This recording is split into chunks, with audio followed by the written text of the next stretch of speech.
Welcome back to another episode of The Football Chemist, where we use data to go through football's biggest talking points without boring or confusing you with any of that technical jargon. On today's episode, we will be looking at Bournemouth centre-back Dean Huijsen and whether it is time for him to move on to a bigger Premier League club such as Manchester United or Liverpool. The 19-year-old has flourished under manager Andoni Iraola, so much so he received his first international call-up for Spain earlier this week and could make his debut tonight in the Nations League. He has a £50 million release clause that becomes active this summer, so big clubs could be swooping for him in the transfer window as they look to bolster their defence. But who is he? What are his strengths? What are his weaknesses? What could he bring to a club like Liverpool or Man United? And who is he better suited for? Or should he end up at some other club? Let's find out. So first things first, who is Dean Huijsen? Dean Huijsen is a 19-year-old centre-back who plays for Bournemouth. He is Dutch-born, but he grew up in Spain and came through Malaga's youth academy. At the age of 16, he left the academy to go to Juventus, where he spent 3 seasons there. However, he struggled to break into the Juventus team, playing just 12 minutes in Serie A. Therefore, at the second half of last season, he went on loan to Roma, where he got much more game time. And in that summer, Bournemouth signed him for what now seems like a paltry £12.4 million.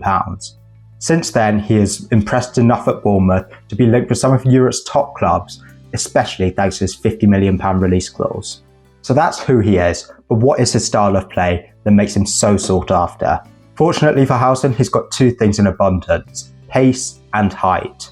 He is on the better side of 6'5", and so he has a really towering presence in the box, and he can win headers and get the ball away.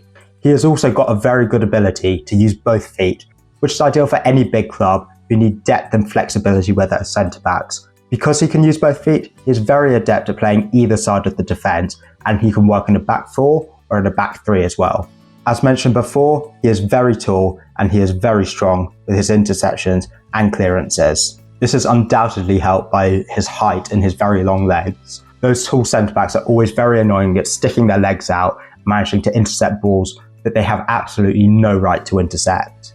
However, he is also very good on the ball. He's comfortable carrying the ball forward into midfield, and he is very good at his passes as well. He is one of the best at key passes, as we will see later. And this is especially shown when we take a look at his polygon. As we can see here, he is one of the leaders in Europe's top 5 leagues for the defensive stats such as tackles, blocks and interceptions. However, even more impressively, he is also very good at his passing stats and his more progressive play, which is what big clubs will be looking for when they are trying to sign a centre-back. However, those are his strengths, and as you can see on the polygon, which we will cover later, he's got a few weaknesses as well that he will need to iron out if he does make the move to a bigger club. So what are the downsides then? First things first, he is only 19. Yes, youth is always a good thing, but a lot of these clubs, especially clubs like Liverpool, are looking to challenge for major trophies now. He is still inexperienced and he has only really had 1 full season at the top level. Therefore, he will still take a lot of time to adapt to become a top centre-back. Furthermore, he is also fairly error-prone. He has made 3 errors that have led to a goal so far in the Premier League, which is probably a bit more than you would expect for a top centre-back, especially at a club like Bournemouth, where they have been more progressive, and so they're not under the cosh as much, so he really shouldn't be having any excuse to make the errors he's been making. And you can see this very clearly when we take another look at his polygon.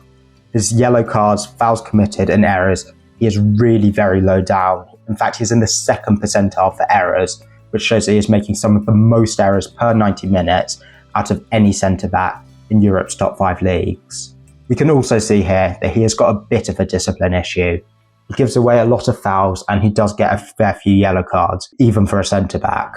Yes, he's going to be in a position where he's going to have to make tackles and he's going to have to make a lot of tackles and it's not always going to go right. But when you play for a top team, or when you play for any team really as a centre-back, if you make a foul, you're going to give away a free kick in a dangerous position. If you get a yellow card, you're walking on a tightrope and opposition attackers can target you.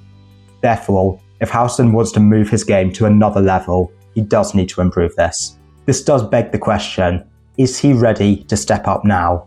Could he do with a couple more years bedding in before he makes that great leap? And that is why maybe a club like United, who aren't expected to be challenging for major trophies in the near future, could be a better step for him, a bit more of a progressive stepping stone, rather than go straight up to a club like Liverpool or some of Europe's elite like Real Madrid and Bayern Munich, who are expected to win league titles and Champions Leagues right from the get-go. So how would Huijsen fit in at Man United? Let's take a look. Quite frankly, United need a centre-back. United need a lot of players in a lot of positions, but for me, centre-back is one of the most important areas. I've already covered United's system a bit in a previous video, and the conclusion was Ruben Amorim is absolutely committed to playing three at the back. Therefore, he is going to need a lot of centre-backs who can provide very different roles. And what has been a real hammer blow to United is Lisandro Martinez's injury. He is unlikely to be back before 2026, so they're going to be facing at least half of next season without one of their best players. Furthermore, whilst they did sign Aiden Heaven from Arsenal recently, he's still very young and needs plenty of time, so he's not going to be rushed into first team action because they don't want him to get any long-term injuries. Now, if United do commit to three at the back, Huijsen's flexibility can really come in handy. I've mentioned his height before, and that could be really useful if he plays alongside a player like Martinez, because when we compare the two players, we can really see how they do complement each other. He can also try and cover quite well for United's third centre-back. In this scenario, I've chosen Matthijs de Ligt, but it is very likely that it could be Lenny Yoro instead. I'd imagine if Huijsen does sign, we'd see the four of them rotating a fair bit. But for now, let's look at Huijsen, Martinez and de Ligt compared together. And when we look at all three of their polygons overlapped, you can really see how they do complement each other quite well. Martinez tends to be quite weak with his blocks and clearances, and this is where Huijsen is strong. You can really see how he complements Martinez very well, and especially because Martinez is on the shorter side for a centre-back, it's quite useful for him to have a tall player right next to him. I imagine we could see Huijsen playing in the middle of the back three, with Martinez on his left and de Ligt on his right, and those three can work quite well together. Because not only does he complement Martinez quite well, but he also complements de Ligt quite well. Because if we look at de Ligt in the yellow here, we can see that he is very good with his discipline compared to United's other centre-backs. Yes, he is lacking with his progressive play, but that's fine, because Huijsen and Martinez are the ones who can provide that for United. In a back three, you need flexibility, you need three players who provide three different roles and kind of cover all of the bases between them. And that's why I think Huijsen is a real missing link here, because he is a genuine defender who can also progress the ball forward. His discipline issues can be compensated for by his teammates. And also being in a back three takes a bit of the pressure off him in terms of his discipline compared to being in a back four where the stakes are a bit higher. Plus, as mentioned before, United is more of a long-term project, therefore Huijsen's got plenty of time to bed in and he won't be under the cosh as much as he would should he sign for a team like Liverpool, who are expected to go deep in the Champions League and will be looking to challenge for the Premier League again, as they have done so far this season. But how would Huijsen fit in at Liverpool? At Liverpool, the big Dutch elephant in the room is of course Virgil van Dijk, and whether he will even be at Liverpool next season. I'm sure you know that his contract is expiring at the end of this season, and whilst we don't know much about the contract talks, the noises coming out of Anfield seems fairly positive that he might sign, at least more positive than some of the other players who might be leaving in the summer. But even if Van Dijk stays, Liverpool really do lack depth in defence. We've seen recently that Gomez's injury and Kwanzaa moving to right back has left Liverpool very parched in the centre of defence, and so they do need to increase their depth here. And that is why Huijsen is a very useful addition, because he can play either side of a back four, because he has got that flexibility where he can use both feet. Therefore, he could be the short-term successor for Van Dijk if he leaves this summer, or he could be the long-term successor in 3, 4, 5 years' time. I mentioned a lot of the issues that Liverpool have in centre-back in a previous video as well, where I looked at Jan-Paul van Hecke, but let's see what Huijsen would bring slightly differently to Liverpool. So let's compare Huijsen head-to-head with Van Dijk. As you can see from their two polygons here, they've got very different strengths and weaknesses. Honestly, if we look at these two, we can see that between them, they really do cover all areas. Huijsen's defensive attributes are clearly showing here, but as I've mentioned before, we do need to take the polygons with a pinch of salt, because Van Dijk's not making as many tackles, blocks and interceptions because he is playing for a better club who don't come under attack anywhere near as much as a club like Bournemouth. Therefore, Van Dijk cannot excel in these numbers even if he wants to. But even so, back to the polygon, we can see that between them, they complement each other very well indeed. This really does suggest that Liverpool could go forward with a centre-back pairing of Huijsen and Van Dijk. And maybe in 3 years' time, if Van Dijk signs a contract but it is time for him to move on later, Huijsen can develop his discipline a bit better and then become that long-term successor to Van Dijk rather than the short-term successor. If Van Dijk leaves this summer, I don't think Huijsen is the player to replace him straight away. I think Liverpool are better off with going for a player like Van Hecke for a short-term replacement. But for a long-term replacement, by all means, look at Huijsen. Because also when we compare Huijsen to Konate, we can see that he has really got the potential to challenge Konate for that starting position. I'm not saying that Huijsen will come in straight away and be able to outperform Konate, because again, whilst his polygon does look better, he is flattered by the fact that he's playing for a club like Bournemouth rather than a top club like Liverpool. However, there's more than enough evidence here to suggest that Huijsen will be able to challenge Konate, and every Premier League club needs competition between their players in order to flourish. When players get complacent, their performance level drops. When players have competition within the squad, they push to get to higher levels. And that is why Huijsen can help Konate grow as a player, as the two try and rival for that starting spot in Liverpool's back line. But of course, United and Liverpool are not the only options for Huijsen this summer.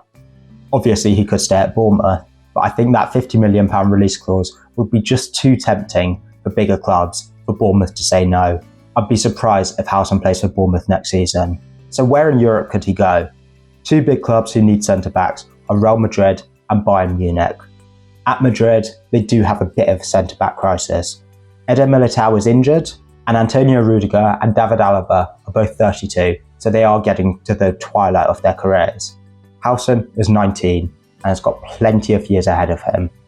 If Madrid bring him in this summer, they can bed him in whilst Alaba and Rudiger wind down their careers, with a view of him becoming their starting centre-back in a year or two's time. The Spanish connection could also help, as Huijsen has played in Spain before for Malaga, yes, for their youth team, but he was brought up playing football in Spain, so he'll understand the Spanish game a lot better than most other centre-backs that Real Madrid might be linked with. Another team that he could go to is Bayern Munich. We know Vincent Kompany loves to play progressive, passing football, and as mentioned before, this is Huijsen's strength. Unfortunately for Kompany, he doesn't really have these players. Centre-backs like Dayot Upamecano, Kim Min-jae, and Eric Dyer are just not these progressive players that Vincent Kompany needs to make his team go to a higher level. Even if he was to move to Madrid or Bayern, you'd imagine that they would sign a more experienced player alongside him whilst he develops. I feel like I've mentioned it so many times in this video, but he is only 19. But either way, he'd be a great addition to any squad in Europe because he is so versatile and he's got so much potential. But what do you think? How good is Dean Huijsen actually? Is he too inexperienced to take that step up, or is he ready to go to a top club where he can challenge for major trophies? If he does go to a top club, where should he go? Liverpool? United? Real? Bayern? Should he stay at Bournemouth? Let me know what you think in the comments below and give this video a like if you like what you've seen. And if you want to see more content like this, please give this channel a subscribe. Also, give us a follow on Instagram and TikTok for some more short form content and behind the scenes stuff. I'll see you in the next video.